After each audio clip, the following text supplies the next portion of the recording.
The restoration part of SEMA is one of my favorite spots because it's the place where you can find the brand new parts for the very old cars. On that note, I'm here with my friend Greg Majorana in the OER booth. Now, you guys have some new emblems, new badges, that sort of thing this year. I want you to tell me about them. Well, we hit Mopar heavy this year. We went hard after a lot of the emblems that aren't being made, just stuff that's really hard to come across. A lot of the individual lettering we've got, you know, it varied. You know, there was one car would come with one set of lettering, and next thing you know, a different version of it had a different color. So, I mean, granted, you can feel free to mix and match, but we try and stick to the originality end of things. Well, yeah, over the years as they were producing these cars, things would change from year to year to year, and that creates a whole lot of little gaps and niches that somebody's got to fill them. Extremely. I mean, we're going back and we're tackling the gaps in the Mopar. Mopar grew really fast, so now we got to go back. We got to get the little bits. And as with all my lines, I want to go back and clean up. You know, start filling in some of these voids, get these obsolete parts and odd parts that the customers want. You know, you get cars that it was a 500, but now it's a 50 because you dropped a zero somewhere in 1976, you know? And we want to put that zero back on the car and get them back to being identified. Yeah, that's maybe the quickest way to add some power is just add zeros, right? Exactly. Newer kids use stickers, we go for the old chrome emblem.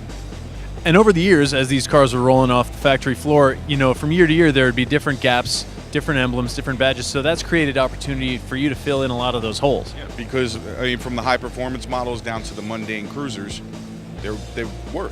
One little slight difference in that box you checked at the dealer changed what color your emblems were.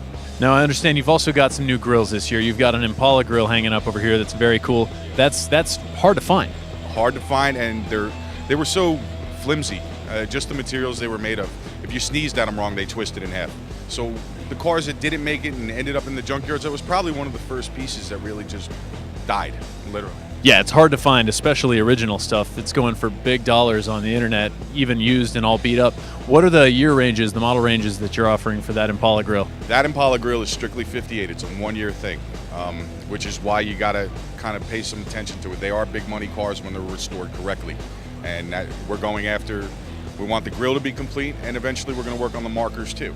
We want to get it all together. We start from the big, work to the little. You know. Sounds good. Now, right there with that Impala grill is a new Nova grill. What's the year on that one? That is actually, I believe, 76 to 79. It's for some of what in the Nova crowd would be considered the unpopular cars, but they're good entry-level cars. You know, you get them, usually the grills are kicked in. This is what they call the diamond grill. It varied. I mean, it was the shiny bits, really. Yeah, it's the shiny bits, and like you say, the unpopular kid. Like the unpopular kid in high school gets stuffed in the locker. The unpopular Nova grill gets kicked in. But that means the restoration market it's tough to find those parts.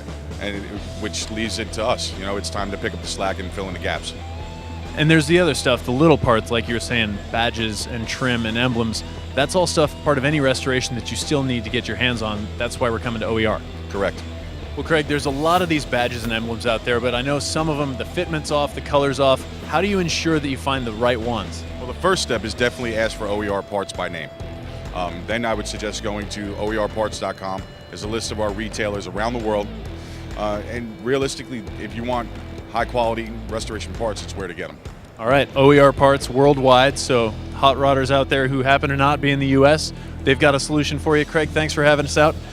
Good learning about what's coming in 2018, and stay tuned because there's a lot more coming your way from SEMA.